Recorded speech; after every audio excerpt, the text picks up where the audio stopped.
Hello बच्चों। तो आज हमारी ये पहली वीडियो है और इस पहली वीडियो में हम डिस्कस करेंगे 2024-25 का 12th क्लास का जीव विज्ञान का सिलेबस। वो सिलेबस क्या है, ठीक है। और हम इस प्लेटफॉर्म पर, इस चैनल पर हम संपूर्ण जीव विज्ञान का सिलेबस बहुत आसान भाषा से समझाएंगे और बहुत ही अच्छे वे से समझाएंगे। अगर आप बहुत ही अच्छा स्कोर करना चाहते हो तो हम मुझे फॉलो कर लीजिए इस चैनल पर, ठीक है। मैं गारंटी देता हूँ, अगर मुझे लास्ट तक आपने फॉलो किया तो आप बहुत ही अच्छा स्कोर पाएंगे लास्ट में अपने जीव विज्ञान के सब्जेक्ट में, ठीक है। तो आज हमारी ये पहली वीडियो है और पहली वीडियो में हम शुरुआत कर रहे हैं पहले जीव विज्ञान के सिलेबस की। फिर उसके आगे हम पढ़ेंगे कि हमें क्या पढ़ना है जीव विज्ञान में 12th क्लास के सिलेबस में, ठीक है। हमें क्या पढ़ना है पहले हम देखते हैं इस पहली वीडियो में कि हम सिलेबस क्या है जीव विज्ञान का, पहले देख लेते हैं, फिर हम आगे की प्रक्रिया चालू करेंगे, ठीक है। तो सिलेबस देखते हैं। पहले देखिए, जीव विज्ञान का 12th क्लास का 2024-25 का सिलेबस, ठीक है। हमारा पहला टॉपिक क्या रहेगा जीव विज्ञान में? हमारा पहला टॉपिक रहेगा पुष्पी पौधों में लैंगिक जनन। इसमें क्या होता है पुष्पी पौधों में लैंगिक जनन? पुष्पी पौधों में लैंगिक जनन, इसमें हमें पढ़ना रहता है जो पुष्प होते हैं, पेड़ पौधे होते हैं, इनमें लैंगिक अलैंगिक जनन कैसे होता है, ठीक है। लैंगिक और अलैंगिक जनन हमें पढ़ना रहता है, इसमें कैसे होता है, ठीक है। वो आगे पढ़ेंगे कैसा होता है, ठीक है। दूसरा क्या है? दूसरा है मानव जनन। मानव जनन, मानव जनन आप बहुत ही अच्छे तरीके से जानते होंगे मानव जनन कैसे होता है। हर इंसान को पता होगा कैसे होता है, मतलब कैसे होता है वो तो पता होगा, लेकिन इसकी प्रोसेस क्या होती है इसकी प्रोसेस क्या होती है, कहाँ होता है कि एक फीमेल के मतलब फीमेल के स्टोमक में बोल सकते हैं, या फैलोपियन ट्यूब में बोल सकते हैं, या ओवरी में बोल सकते हैं। कहाँ होता है ये, कैसी इसकी प्रोसेस रहती है, वो हम पढ़ेंगे मानव जनन में, ठीक है, ठीक है। दूसरा क्या है? जनन स्वास्थ्य। जनन स्वास्थ्य में हम क्या पढ़ेंगे? जो जनन स्वास्थ्य, जो जनन के वक्त जो स्वास्थ्य का, हेल्थ का ख्याल रखना रहता है उसके बारे में पढ़ेंगे, ठीक है। जनन स्वास्थ्य, हमें किन किन चीज़ों का ध्यान रखना रहता है, ठीक है।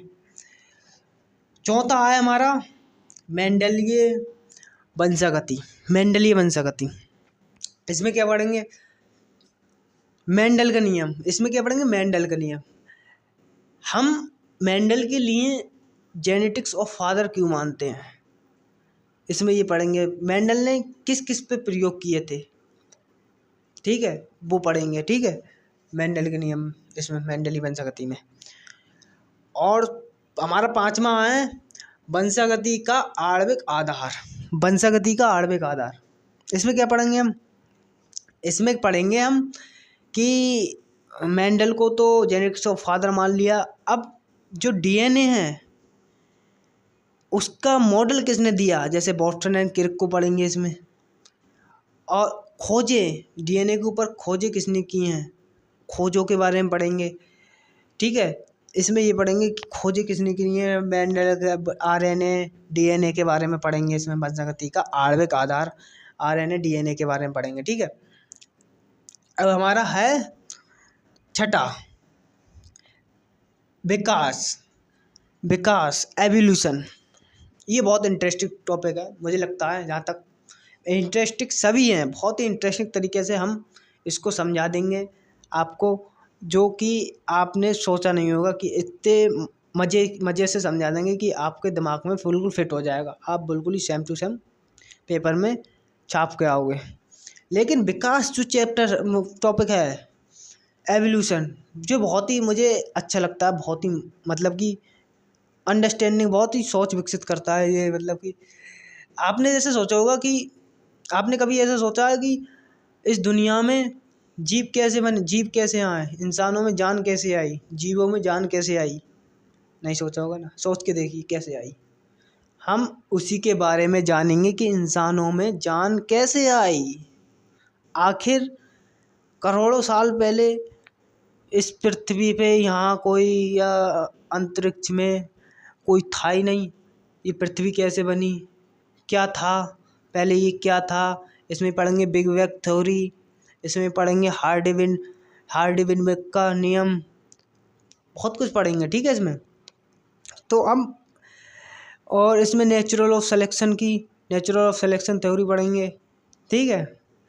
तो इसमें हम जानने को मिलेगा हम ये जीवन की उत्पत्ति कैसे हुई पृथ्वी पे, इंसान की उत्पत्ति कैसे हुई पृथ्वी पे, कि जीवन की उत्पत्ति कहाँ पर हुई, समुद्र में हुई, जमीन पे हुई, कहाँ हुई, ठीक है। इसमें बहुत ही इंटरेस्टिंग टॉपिक है, आप एक बार हमारे साथ जुड़कर देखिए, बहुत ही मज़े से पढ़ेंगे, ठीक है।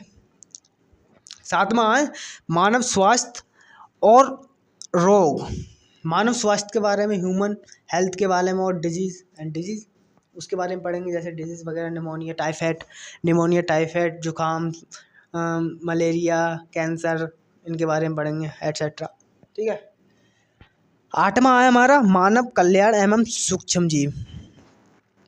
मानव कल्याण एवं सूक्ष्म जीव, मानव के कल्याण में इस सूक्ष्म जीव क्या भूमिका निभा रहे हैं।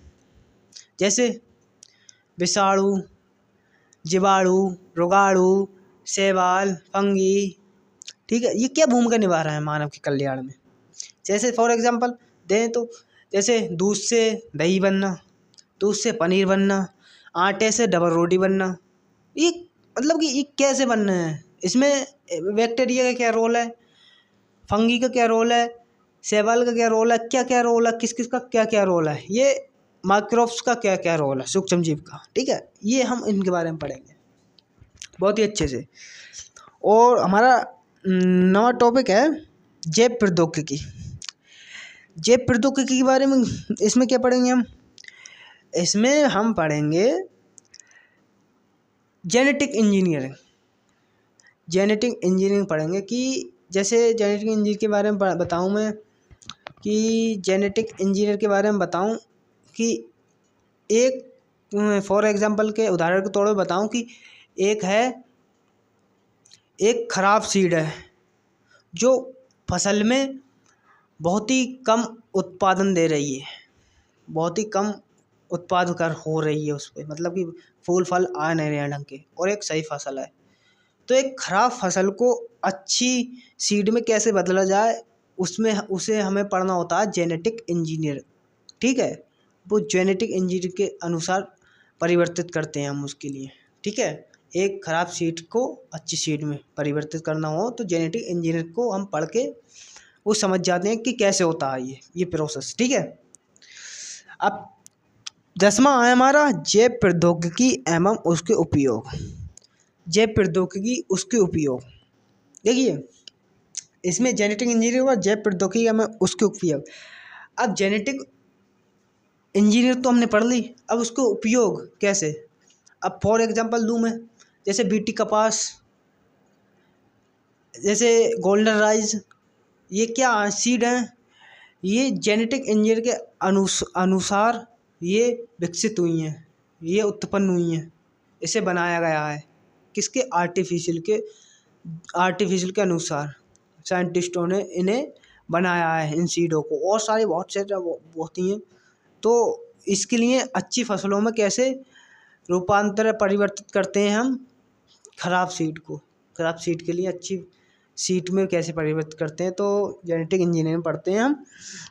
और जैव प्रौद्योगिकी में उसके उपयोग मैंने एग्जांपल बता दी, बीटी कपास एंड गोल्डन राइस वगैरह ये बनाए गए हैं, ये जेनेटिक इंजीनियरिंग के अनुसार, ठीक है। अब ये 11वां और 12वां, ये क्या है, 11वां और 12वां, ये है पर्यावरण के बारे में। पर्यावरण एनवायरनमेंट, पर्यावरण में हम पढ़ेंगे, बहुत मज़े का टॉपिक है। हम सोचते हैं कि पेड़ क्यों लगाना ज़रूरी है, जीव क्यों बचाना ज़रूरी है, जानवर को बचाना क्यों ज़रूरी है, हम कहते हैं कि एक प्रजातियों को बचाना क्यों ज़रूरी है, घास को बचाना क्यों ज़रूरी है, घासों के प्रजातियों को बचाना क्यों ज़रूरी है।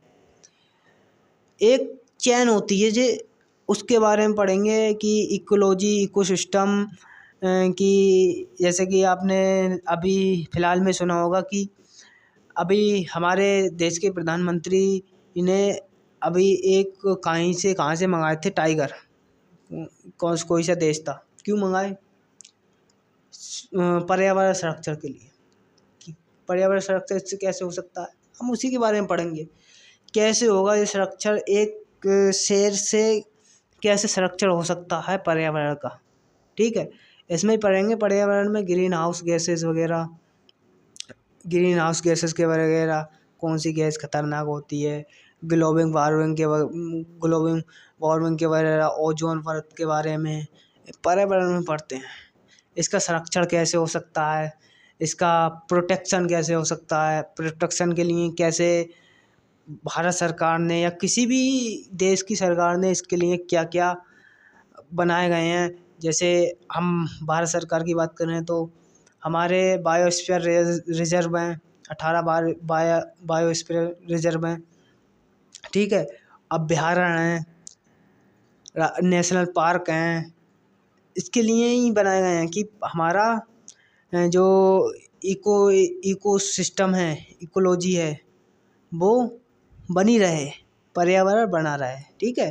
जो हमारा इकोसिस्टम है वो बना रहे, ठीक है।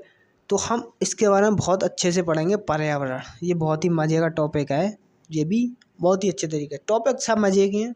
लेकिन मैं आपसे एक बार फिर बोलूँगा कि अगर मेरे साथ मुझे आखिर तक फॉलो किया आपने, तो मैं आपको गारंटी देता हूँ कि आप लास्ट तक अच्छा से अच्छा स्कोर करेंगे। अगर कोई भी डाउट हो आप कमेंट बॉक्स में बताइए, हम आपका डाउट भी सुनेंगे और आपका रिप्लाई भी देंगे, ठीक है।